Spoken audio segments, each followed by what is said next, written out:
қоршаған ортаны қорғауға өрт салдарынан жұмсалған шығындар көлемі миллиардпен есептегенде 17-ші жылдан 21-ші жылға дейін 50 миллиардтан 150 миллиардқа шейін өскен екен.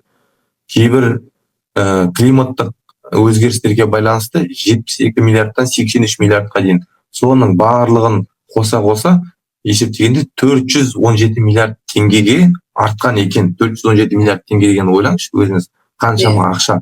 Мысалы, ол ақшаны біз басқа да нәрселерге жұмсай аламыз. Қазіргі таңда медицина өте ауыр жағдайда біздің өрттен бөлек.